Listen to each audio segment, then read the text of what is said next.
ईशावास्यमिदग्गः सर्वं यत्किञ्च जगत्यां जगत् तेन त्यक्तेन भुञ्जीथा मा कृतः कस्य स्विद्धनम् कुर्वन्नेवेह कर्माणि जिजीविषेत् क्षतज्ञः समाः एवं त्वयि नान्यथेतोऽस्ति न कर्म लिप्यते नरे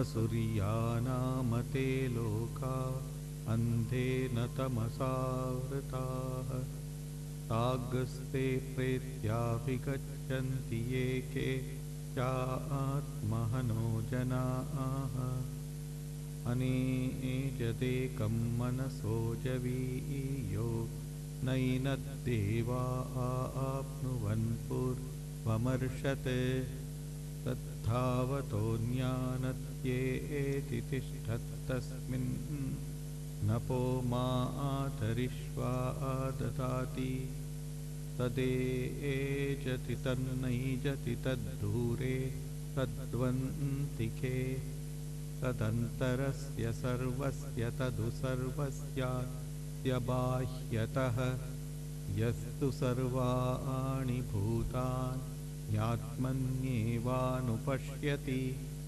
सर्वभूतेषु चात्मानं ततो न विजुगुप्सते यस्मिन् सर्वाणि भूतानि आत्मैवाभूद्विजानतः तत्र को मोहः कः शोक एकत्वमनुपश्यतः सपर्यगाच्चुक्रमकायमौरणमस्ना विरग्शुद्धमपापविद्धम् कविर्मनीषी परिभूस्वयंभूर्याथा तत्यतोऽर्थान् व्यददाच्चाश्वतीभ्यः समाभ्यः अन्धं तमः प्रविशन्ति ये सम्भूतिमुपासते ततो भूय इव ते तमो य उसम्भूत्यागं प्रताः अन्यदेवाहुः सम्भवात् अन्यदाहुरसम्भवात् इति शुश्रुमधीराणाये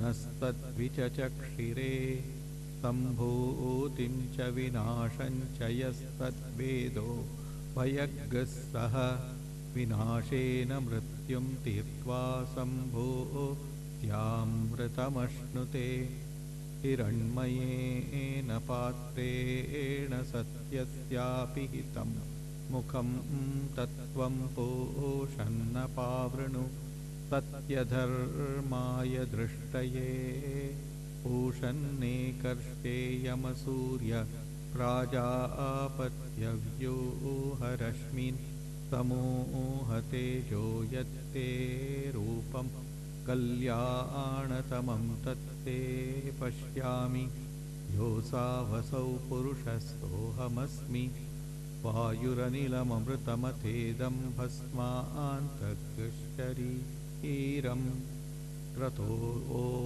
क्रतो स्मर कृतज्ञ स्मर क्रतो स्मर कृतज्ञ स्मर अग्नेनय सुपथाराये अस्मान् विश्वानि देववयुनानि विद्वान् युयोध्यस्मज्जुहुराणमेनो भूयिष्ठां ते नमवुक्तिं विधेम ॐ पूर्णमदः पूर्णमिदं पूर्णात् पूर्णमुदच्यते पूर्णस्य पूर्णमादाय पूर्णमेवावशिष्यते ॐ शान्ति शान्ति शान्ति. Welcome back to the study of the Ishopanishad or Ishavasyopanishad. So in the first verse that we studied, the Rishi said that idam sarvam, all of this all-pervading universe needs to be Ishovasyam, must be covered or enveloped. Or another interpretation is should be identified with the divine. These very many interpretations are there. So the truth that the divine pervades the whole universe must be internalized. That is, he is outside, but he is also inside. So the question naturally arises is how to do this harmoniously. That is the theme of the Ishavasyopanishad.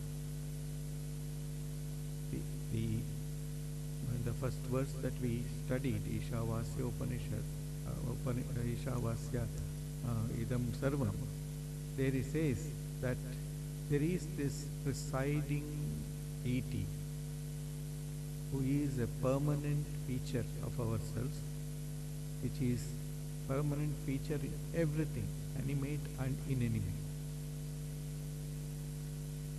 But we cannot experience it directly. So, how to experience it?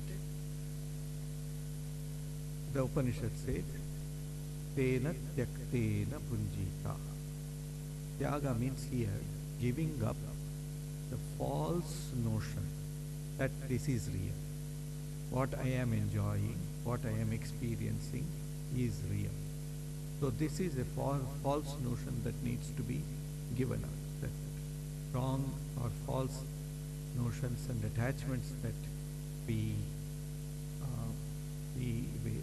attach to the world, that needs to be given up. So the Vedanta gives an example of the scarecrow in farm houses or in farms. There are scarecrows that in the form of human being.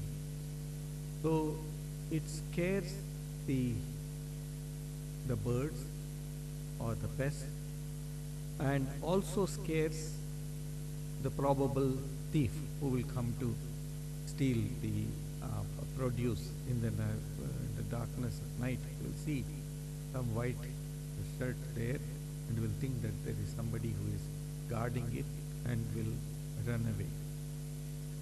So this is called as in Vedanta vipratipatti. That means error of perception. I am perceiving that which is not there. Instead of perceiving what is there, I am perceiving something else.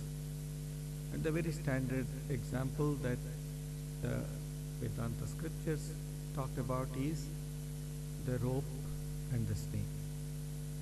There is only the rope, but in darkness, even though we are experienced, if we know that there are snakes around in that area, if we trample upon the rope, we immediately think that it is a snake and we get scared. So this is called as vipratipatti, that is error of perceiving things as it were. So he says here, this scarecrow called the world is a delusion, but a person who knows the reality will give up fear. Bhaya or fear is one of the most guiding factors of our life. Everything is wrought with fear. Bhayadasya agnistapati. The Upanishad very beautifully says that Agni, the fire, it burns because of the fear of the boss, that is the divine. Bhayat tapati suryaha. Sun also performs his work of producing heat, emitting heat because of the fear. Bhayad indrasya vayusya.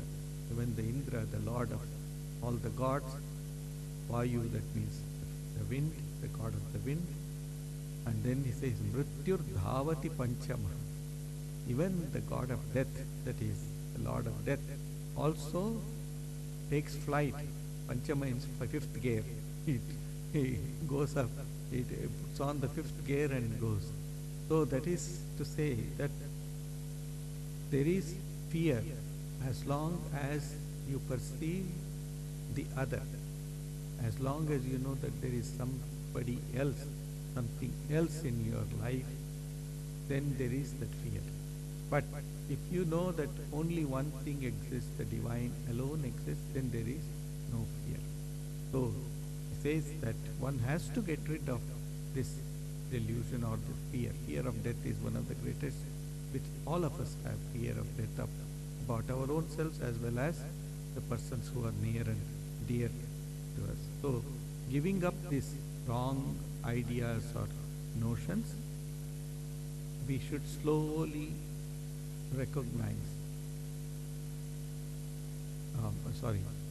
giving up the wrong notions and ideas slowly leads us to recognize the false ego.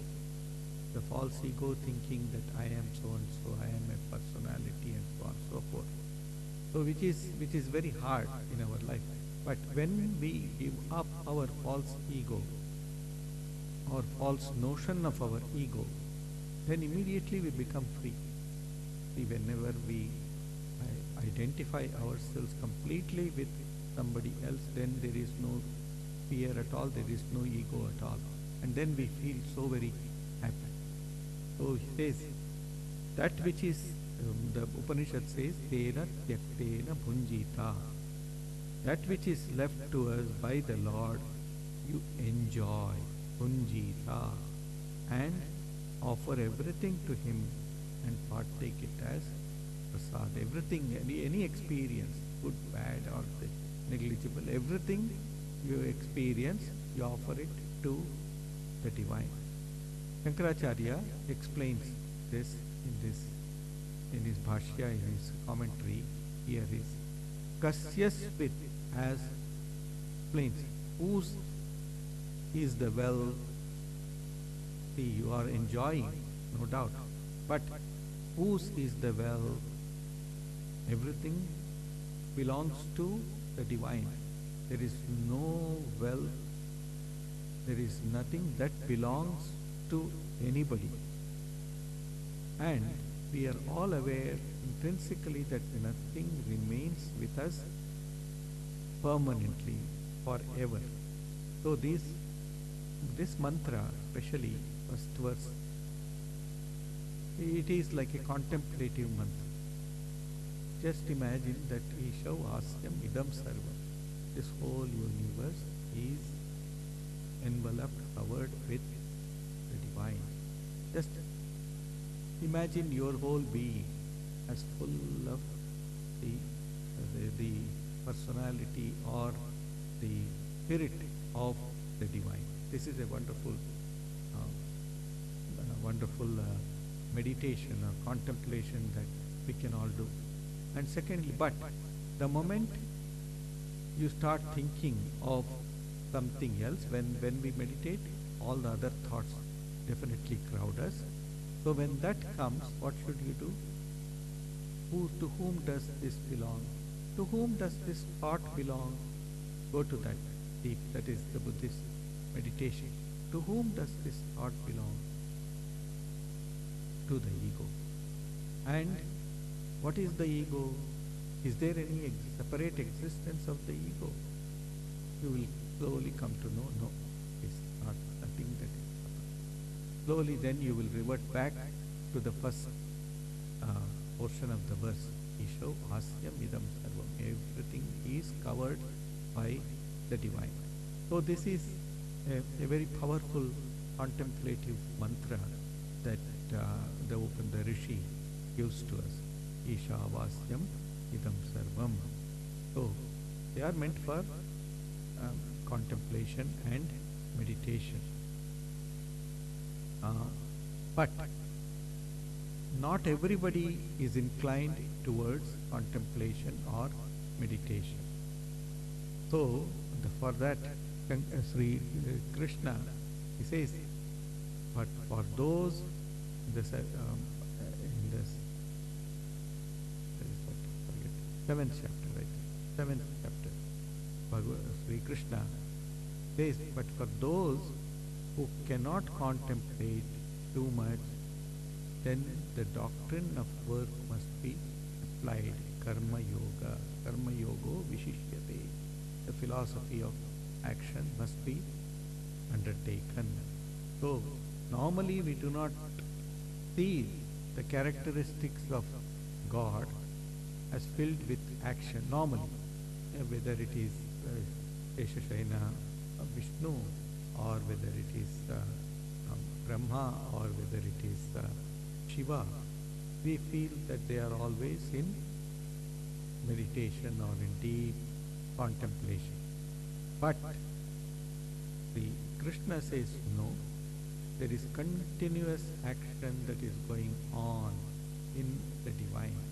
And he says very clearly, I do not rest even for a fraction of a second without performing action. I am always performing action. Kurvanneva iha karmani. So he says in this second verse that we are studying today, iha karmani kurvanneva jijivishet shatam samaha.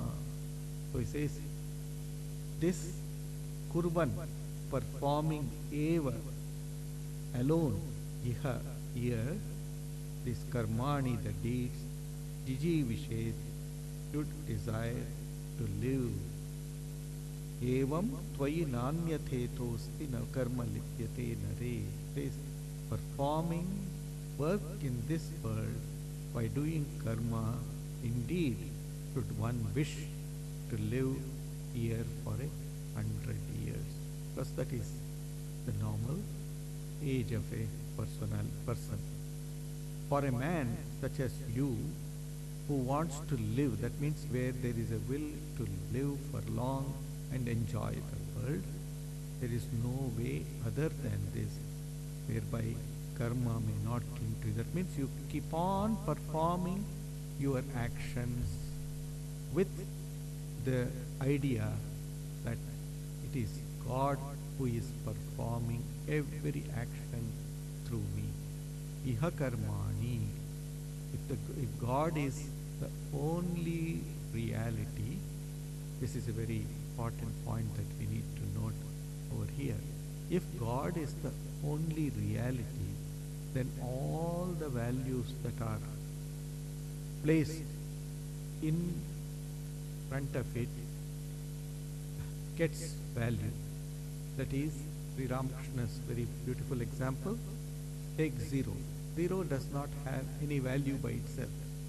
But put a digit 1 in front of it, the zero will carry a lot of value. 100,000, 100,000 million, trillion, so on and so forth. So God, that one has to go in front of everything.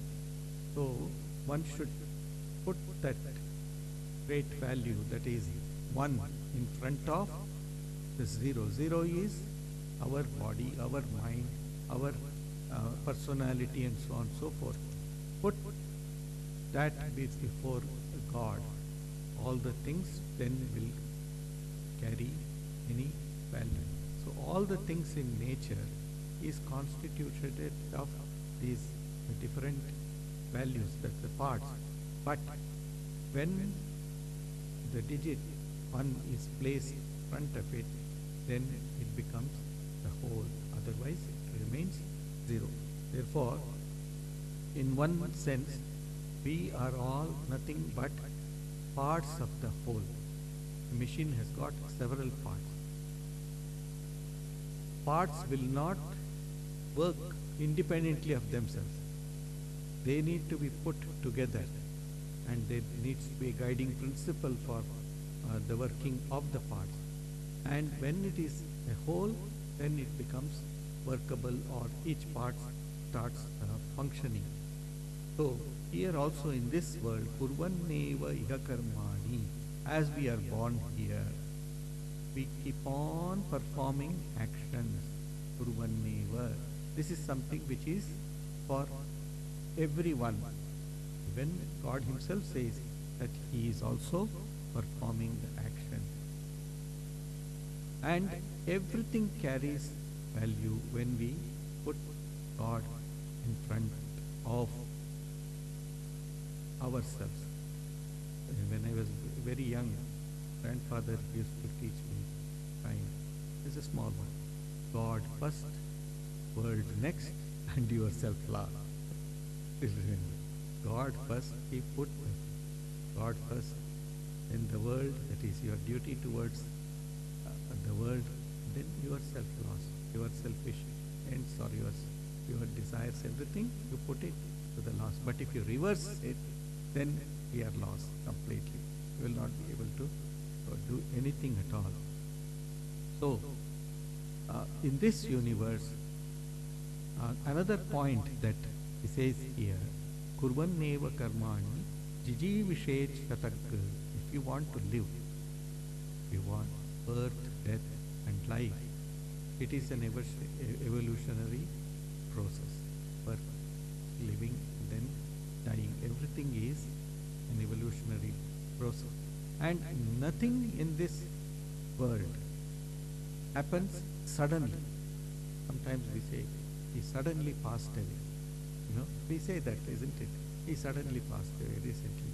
Jayashree passed away suddenly. Oh, sudden. It was shocking and so on and so forth. So many comments about it. But no, it does not happen like that. There is a evolutionary process over there that is happening, which we do not see. When I go to the garden, very rarely I see some fruit has ripened over there. I had not seen the fruit that had ripened before, but suddenly, oh, how is it? This has ripened suddenly. No, it is not it. It has taken time to ripen. Similarly, whatever happens in our life has got precedence.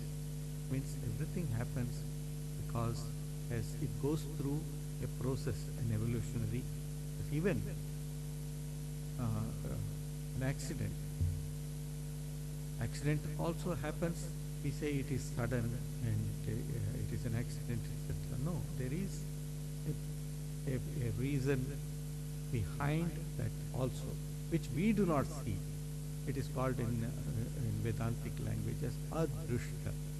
Adrishta, drishta not means wait, but it is, drishta means seen.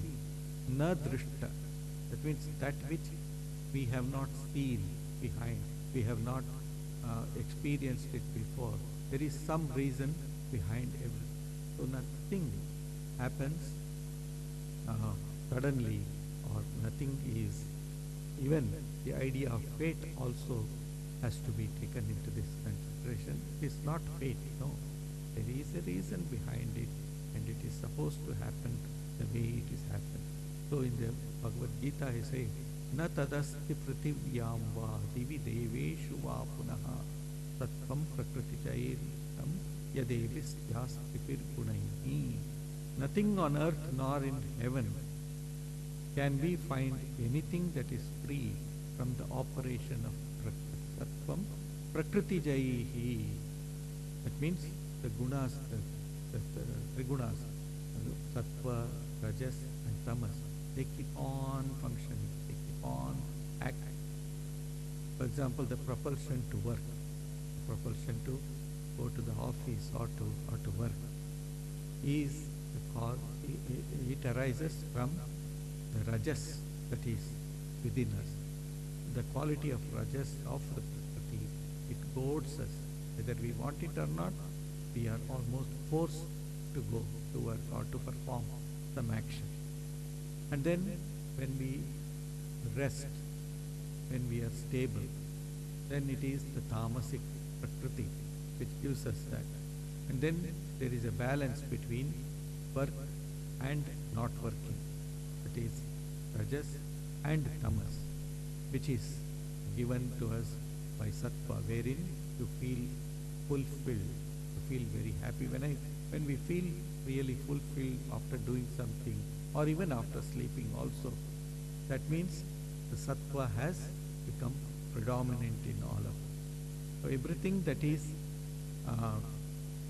that has any existence is formed of these three gunas. This has to be understood very well. These are the properties that we are made of. So sattva, rajas and tamas plays a great role, and we cannot live without combining all of these in our day-to-day life. Therefore he says, kurvanneva, perform your work, kurvanneva iha, verily, by doing here, only by accomplishing karmas. In the olden days, there was the Agnihotra and other karmas, sacrifice, etc. So which is must, that one must perform, because we receive so much from the universe and we need to give back as a gratitude, as a sense of with a sense of gratitude, we need to give it back to the divine. Here he says, Jiji Vishet, one should wish to live. Tatam Samaha, 100 years. That much has been ascertained to be the longest span of human life. So, through a restatement of that well-known fact, it is being enjoined that if one would desire to live 100 years, one should do so only by performing karma. One must keep on performing karma. In the Bhagavad Gita, Gita 3rd chapter, 5th verse, Sri Krishna also beautifully says, Nahi kaschit kshanamapi yatu tishtati akarma krit taryate hyavashah karma sarva prakriti jair gunaihi. Everything that we see, taste, smell, or whatever it is, kshanamapi it is always goading us to action. Everything is nahi kaschit kshanamapi jatu tishtati. One cannot remain without. In fact, Shankaracharya says here that even performing unmesha nimeshaha, that means the closing of your eyes and opening of your eyes, breathing, everything is a part of action, and without which one cannot survive. So every nahi kaschit kshanamapi jatu tishtati akarma. So do not expect that you will live your life by not doing any action. Keep on performing the action. But the only thing is, which Madhvacharya, Sri Madhvacharya says very clearly, is that you should think that God is doing all of these actions through you. Only put the Lord behind everything or in front of everything, and then think that God himself is doing all these actions. Tena tektena bundita, in the first verse itself he says, according that which is left to us by the Lord, you enjoy, and whatever action you perform, you offer everything to him and partake of it as the prasada.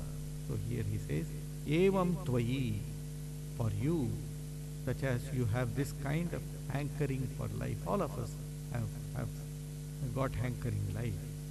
So we want to live, we want to enjoy our existence. So for you, such as you who have this kind of hankering for life, nare, for a man, for one identifying oneself only with one's human personality, na asti, there is not any other mode. That is to say, as long as I have the feeling that I am an individual. See, the moment you become realized, then you do not feel that you are an individual. You will feel aham brahma asmi. I am Brahman itself. So, as long as we feel estranged from God, as long as we feel estranged from God, so long we should keep on performing the actions. When Swami Vivekananda started the Ramakrishna order, he instituted Karma Yoga as one of the fundamental spiritual disciplines. So there was a lot of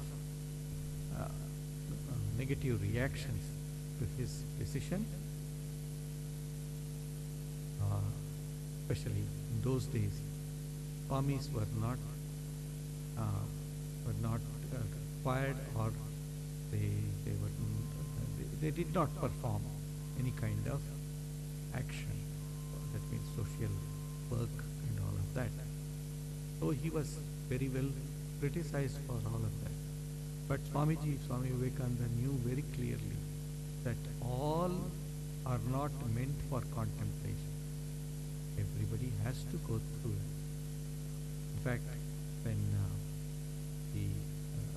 our Swami Vivekananda's disciples, Nishchalananda and Kalyanananda, when they were sent to Haridwar, where it was in those days, Haridwar, Isha and other places, they were only monks used to live. Nowadays, it has become a place of pilgrimage and of tourism as well.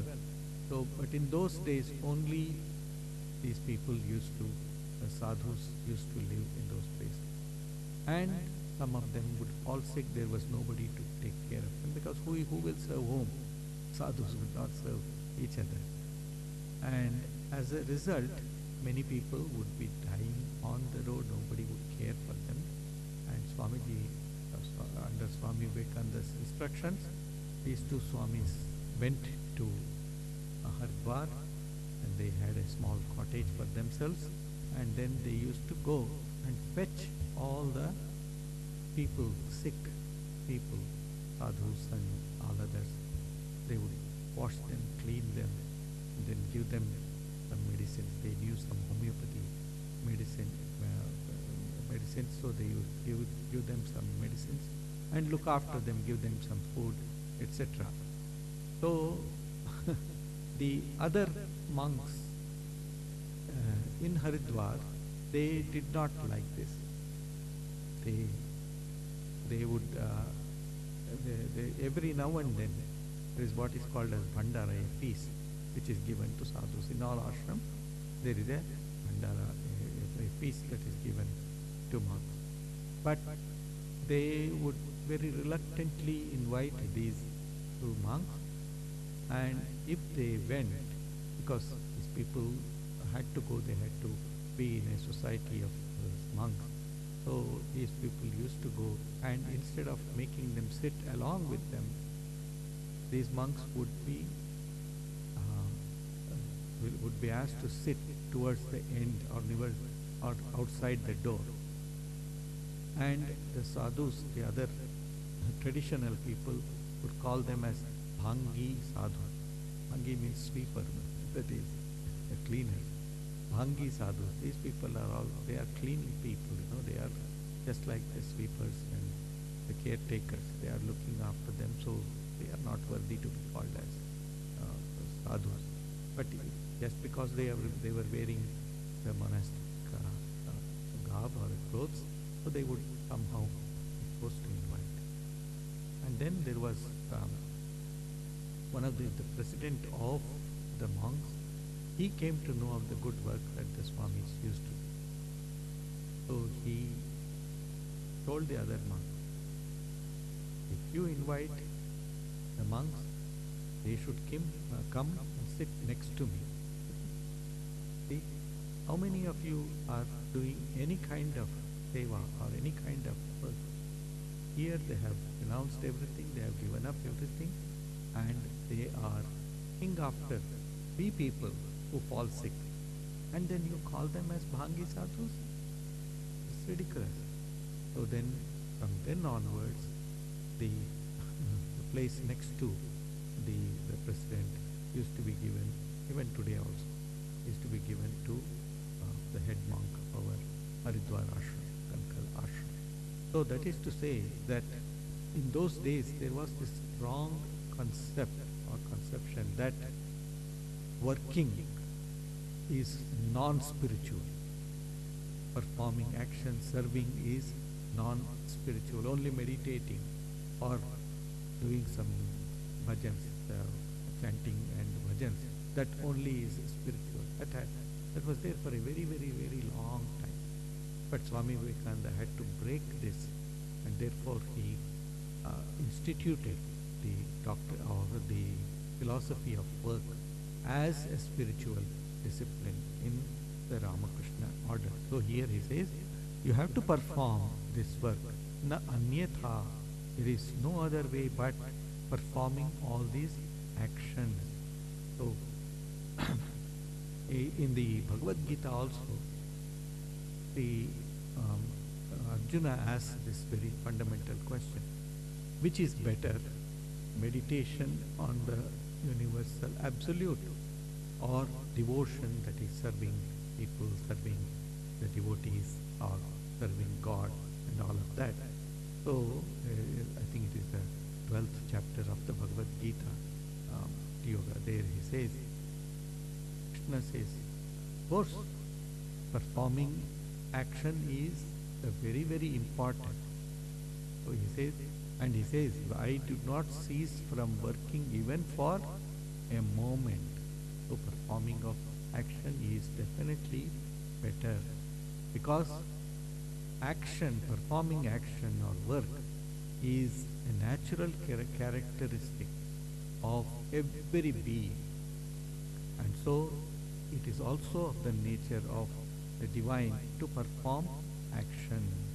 It becomes obligatory, not because we are aiming for some fruits of action or some name and fame, etc., but that our very nature guides or goads us to work. One must keep on working. So he says here that one must perform actions. One should desire to live by doing such karmas, agnihotra, etc., which are enjoined by the scriptures.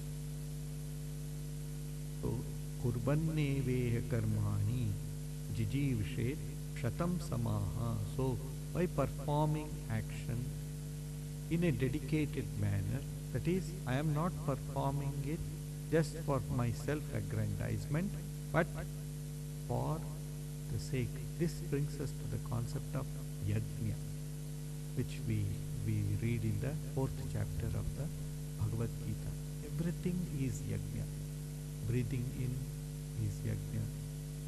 Offering it to the fire, that is Vaishvanara Agni, that is within ourselves. Listening is also a yajna. Talking is also a yajna. Eating is also a yajna. If we can convert all of our actions as in yajna, what is the concept? Yajna means offering to the divine. In traditional method, there is a fire, a sacred fire, and you bring in some certain ingredients, offer it to the fire, and feel that the offerings are received through the fire. It goes to the divine. That is the basic concept of yajna. So the external yajnas are definitely there, but there is an internal yajna also.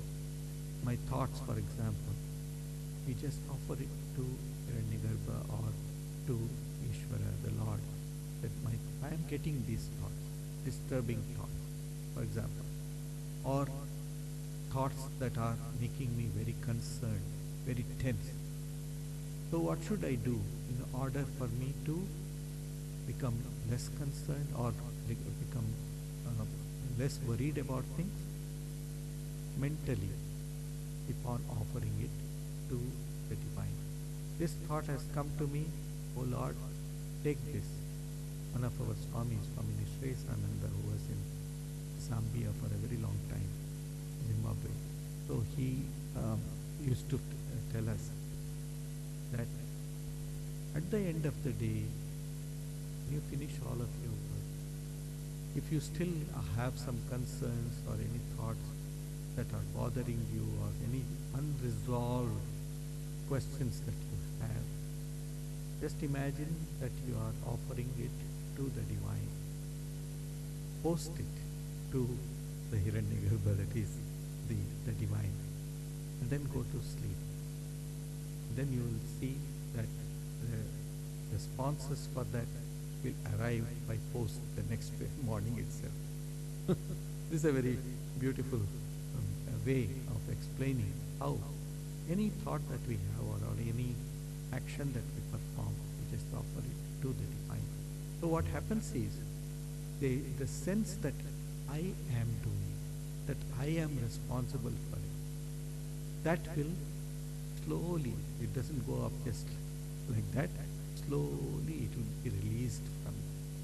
And then one will become slowly and slowly connected to that divine. Every action, you read Sri Ramakrishna's life, you will see any action that he used to do, any thought that he would come to his mind, he would first ask the Divine Mother, Mother, this is coming, this thought is coming, or this person has come and said that he can teach me this.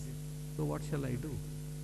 The Divine Mother would say, that is fine, I have brought him or her for you only. So go and learn from that person. So he would do everything. And he would say, shall I eat or not eat? He would ask Divine Mother such simple questions also, because for him everything was the Divine Mother doing. He was eating through him also. I'll just mention one incident towards the end of his life. He had cancer of throat and he could not eat any solid food.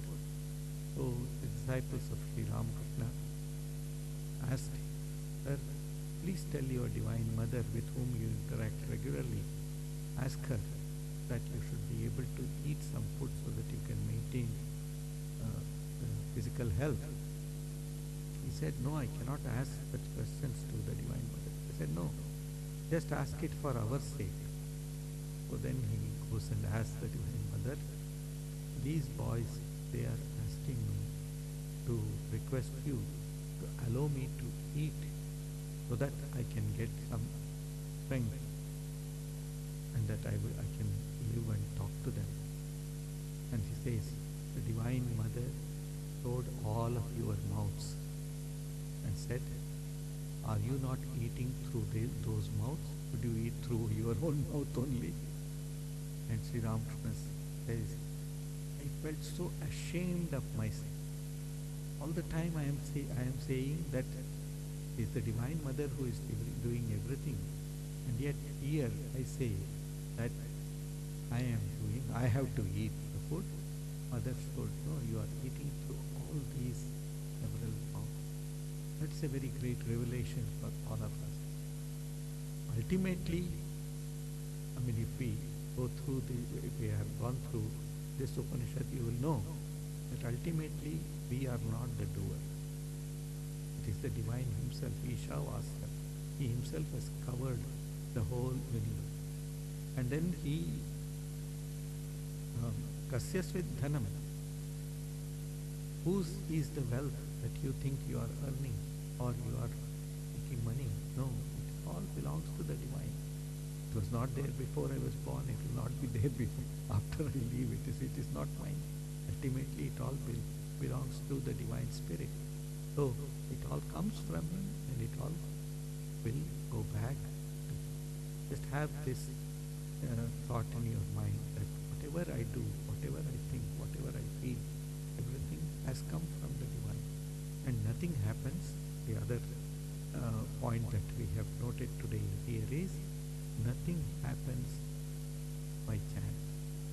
Everything has got a purpose. Whether good things happen to you, there is a purpose. Something bad happens to you, there is a purpose. We keep on saying, use the word karma very loosely. Say, oh, that is my karma, this is my karma. Yes, it is true. It is your karma because you have identified yourself with the action and you have performed that action, whether in this life or in the past birth, whenever it is, you have done that. Naturally, it is but natural that any action must have its reaction. So whatever I have done it. But people keep on arguing. In some places when I talk about this, they will keep every time I go there, they will ask the same question. But consciously I have not done anything wrong in this life. Why should it come to me? And that is the thing. You have not done it in this life. But what guarantee is there that you have not done it in past life? Life is a continuous stream. We are only able to see this much, that's all. But beyond that there is life. Beyond that there is something else. We cannot see it right now, but it has been there. We cannot deny that fact. So keep on performing your actions from now. The Upanishad says here, contemplate upon this, that the whole universe is filled with the divine, and that you need to keep on performing the Purvanneveha karmani. Keep all doing all of your actions. The only thing that you need to do is to bring that great element, that one before zero, that divine element in front of you, and then everything take care of itself. So in this way, you can aspire to live for 100 years. Yes, perfectly all right. Aspire to live, enjoy the fruits of your actions, etc. But have at the back of your mind this feeling that the divine alone is, and that He alone is doing it. He alone is the inspired. When you do that, the pain that comes to us due to any kind of wrong action or due to any kind of this disappointment in life, it will be reduced to a great. So that is how we have studied this second verse also. I will take a few more points in this next Sunday and continue with this Upanishad, wonderful Upanishad. Om Purnamada